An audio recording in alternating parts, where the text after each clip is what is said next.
All right. Welcome, everybody, to the 10th episode of The Dry Truth. I am your host, Brandon Webb, here for an exciting conversation on sober living and how you can improve your lifestyle just from listening to the small little things that I tell you in these crazy rants and beer reviews weekly.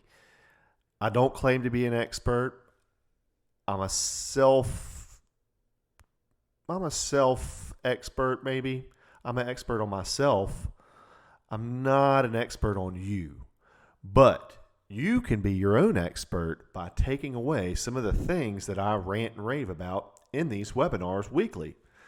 So this week, we're going to be talking about communication and how important it is for not only you, but in your family and for your friends and your relationship partners or husband, wife, whatever, that could be involved in your sober living or sober life. Maybe they're even taking part in it. But before we jump into communication in our review on our beer this week, I want to recap a little bit. On last week, we talked a lot. We talked about in our 9th episode last week. We had people and friendships and how important friends are and new friends and keeping those relationships with our old friends, but being careful as we go into those in the next step of our life and our sober life. So have a listen to that podcast on Apple Podcasts, Stitcher, Spotify, any one of those wonderful platforms. Remember to subscribe and like and share and all that great stuff. If you are watching on YouTube, we encourage you to share and subscribe on YouTube. That helps with the ability to get this out there and get our message out to the world. As I've mentioned in some of the other podcasts, we are in Europe. I've seen the people. I've laid eyes on them through Facebook. That's real, and I'm pretty sure they're real if they're listening. Make sure that I hope y'all aren't some kind of fake people, but yeah. So Europe, we're over there. Subscribe. I just want to get this message out there. I want people to feel comfortable in their own skin, and I want people to know that it's okay to be sober, and it's not. I know it's not the norm, but we're working towards a new society of sharing sober and alcohol and everything together. There's a lot of change going in our country and our world. So sobriety is okay. It's fine to be sober. So this week we're going to talk about communication. I've got some points that I want to make. I'm going to make it pretty quick. I think we probably won't run 18 to 20 minutes as we do normally, but I put this together yesterday evening and this morning. So I haven't been able to give it as much time as I wanted to, but I want to put it out there. I think this is important for you to know how communication and listening is a daily thing for me, and I've had to improve on this myself. My wife may not agree with the listening portion, but I think that's just husband and wives. But my daily life consists of working and selling and communicating with people from all different industries and walks of life. And I've got to make sure that my skills, my listening skills, and my communication skills are honed in so that I can effectively find solutions for their needs. So what do I mean by communication? I mean the skills, the simple skills sometimes of listening and speaking. And I think it's important to know, when am I the listener and when am I the speaker? So like The Rock said, and if you're a WWE fan, know your role. You got to know what role you play in the communication factor. Am I the speaker or am I the listener? Do you want to be heard or do you want to get a message across, is a way to look at that. When you're listening, we have to be attentive. There are so many books and web reviews and things that you can go out there and find, but know that you have to be an active listener. If you're one of those people that listen to the problems of your friend who maybe is going through a rough patch in their life. Maybe they are having substance abuse, or maybe they have a problem with alcohol, or whatever the case be is. Listen to that person actively. Don't form responses before you hear their full message. Take it in. Don't let yourself start forming responses to their opinions or to their answers until you've heard the full message. Same thing if you're the speaker. If you're the speaker, you need to be watching your listener. You need to know what cues, what feedback cues am I getting from that listener? Are they really hearing the message that I'm in, the hurt or the whatever the message may be that you're trying to communicate to them? Are they really getting that? Are you seeing any kind of feedback, visual cues, as I think they're called, that are telling you that they are understanding what you're saying? Communication's a big factor. We've got to develop these skills daily. It's not something that just comes to you overnight. So when you're getting out there and opening yourself up, be sure to know, are you the listener or are you the speaker? Communication is filled with different aspects of life. One of the biggest things in a sober life is going to be communicating your hardships and just your feelings in general. And there's nothing wrong with communicating your feelings. I want to repeat that. There's nothing wrong with telling somebody how you feel.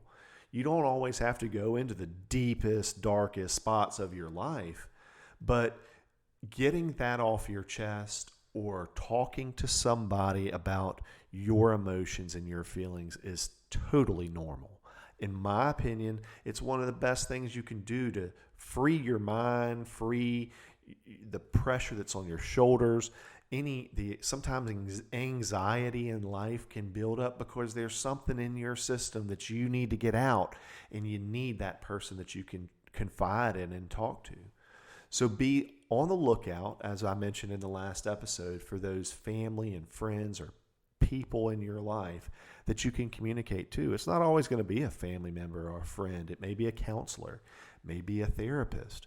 But knowing what to communicate when that time comes is going to be key, and seeing that you are getting your message across. Share your feelings, talk to those people. It's okay to confide in loved ones and find those people in your family that support you and want to hear from the beginning. They need to understand more about what you are going through so that they can better support you. If you only give them bits and pieces, they're only going to be able to give you back bits and pieces. They need the full story. They need the full Nelson. They have to hear what is going on in your body, what's going on in your mind. They've got to understand the life and the feelings that are in you. So effective communication is one of the biggest factors in recovery to me. You have to be able to express yourself. Think about those things in your life right now that you haven't told anybody. Write them down. I would keep that in your wallet or in your purse. Put down 3 things that you find are key in your life that you need to get off your chest, or you have not told anybody and you've wanted to find that help with. I would say that it could be related to sobriety. It could be related to relationships, whatever the case is. And then once you have those issues wrote down, that can lead to the person that you want to confide in. You have to identify it and then achieve it. You've got to be able to write those messages down and then go find the person, or it's on your mind at that point to be looking for the right person to communicate to. Nothing wrong with telling your feelings. I just want to reiterate that. We've got a great beer this week, and I think that you're gonna understand why it's a great beer when you hear the name. that's all I'm going to say on our topic of communication this week. I hope that you will take that, find some of those resources out there in your local library, online, and if you have a therapist that you're working with, talk to them about communication and ways to build on those skills in your life, because you're going to find them helpful not only in your sober living, but in your business, in life in general, and in your relationships. Most importantly, you'll find that beneficial. So our beer this week it's a great beer. I say a great beer. I say great beer about all the beers because I do truly enjoy a good beer, but I'm going to butcher this name. I know I'm going to butcher the name of this beer when I say it, and I don't mean to, but it's just a very odd name. And the beer company is Mikeller. I believe that's how you pronounce it. And their beer is called Weird Weather. So over the past couple of weeks, I've asked for our followers to reach out and to tell us what beers they want to see, or what beers they want reviews on, or topics they want to have heard. This beer was one that I put in the challenge the other week with Two Roots, and we've reviewed Two Roots. The Weird Weather was the second choice, so I have them here this week, and I think the can design's pretty cool. These guys are out. They're Danish. They're a Danish company. 2003, circa 2003 is when they started. A physics teacher put this brewery together in his home, working with, I'm sure, some very non-elaborate equipment, but he was able to develop some beers. They have a full line of beer, and this is their NA version, or one of their NA versions here, the Weird Weather. And I thought that last week, we've had some weird weather in South Mississippi, so I felt that this was an appropriate beer for our weather that we've been having here in South Mississippi. And if you're watching on the YouTube channel, you can probably see me pouring the Weird Weather. You would think it would be a dark beer, but it's very, very light colored. It's almost a fine yellow, and it's hazy. It does look like a Hefeweizen pour. When you pour it into the glass, it's very hazy, like a dirty Hefeweizen or a unfiltered Hefeweizen. It's 0.5% alcohol by volume. This product's made in Belgium. They have 250 what they call branches worldwide, in 37 different countries. And with all of that, you would think they would respond to their Instagram. I'm just kidding with you. I know y'all are busy. But give us a like. Reach out on some of those posts that we put out there when we're sharing. We would love to hear from you guys, and love to see what your thoughts are on our page as well. So let's taste it. Very smooth grapefruit. I get a little grapefruit on that initial pull. Got a little bit of yeasty smell on the top. We've got a good, like I always talk about bubbles. I do think that this has a good beer look to it from a bubble standpoint. Got not much head, very little head. But this beer is one of our go-tos in the fridge. Weird Weather has a full line of beer. They've been around since 2003. They put on an international beer festival every year, and it's pretty well known worldwide from my understanding. I haven't been to it, of course. One of those things that you want to go to, and I'd be interested to see if they bring their NA beer to their international beer festival. I'm sure they do. It's interesting. This company also does a lot with passion fruit, coffee, chili, chocolate. They brew beer with many different flavors and palettes. They do virtual tastings online. So if you're an NA beer drinker and you want to find some information on them, check out their website. Again, they brew regular beer and NA beer, so keep that in mind.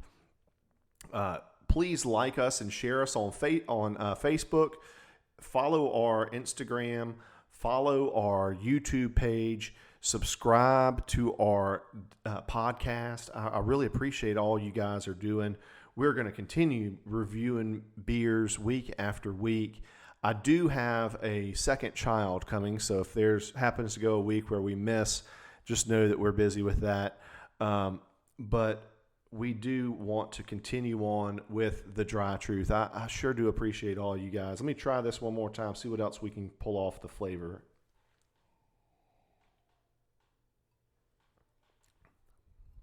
Little pineapple, banana flavor. This is a good flavor. I'm going to give her an 8.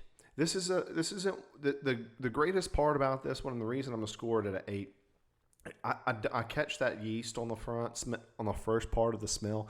I'm not a fan of that, so that could be penalizing them a little bit.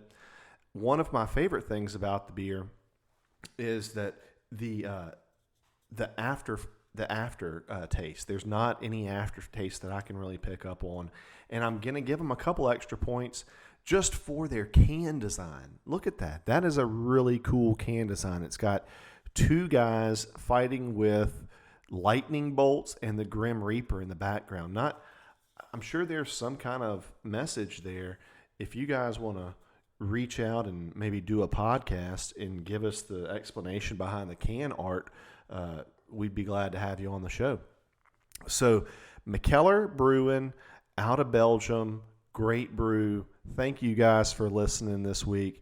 Sorry to keep it so short, but we do want to get the message out there and give you that inspiration for continuing on in your daily life of sober living. Find those communication partners, listen to them, take the skills and learn from those skills, and just continue on in your path of sober living. You're doing a great job, and we appreciate everything y'all are doing out there, getting the message out for the dry truth, and talking to your local bartenders and restaurant owners, having them carry NA beer or NA drinks. Be on the lookout for our upcoming episodes. I want to do an episode. I believe we'll do the Sober Margarita in May for the Cinco de Mayo holiday, and I'm also planning to do that beer tasting at some point. You guys need to email me at thedrytruth00@gmail.com. You're probably going to see the link right up here in the corner of the screen, and we will. Or it's not a link; it's just the email address, but it's up here in the corner. Feel free to take a look, write that down, send me a message, send me some information on topics you want to hear. Give me some questions. Give me some hard questions. What are things that you want to hear on the dry truth? We want to put that out there and help everybody in their walk of life. So thank you again. Cheers.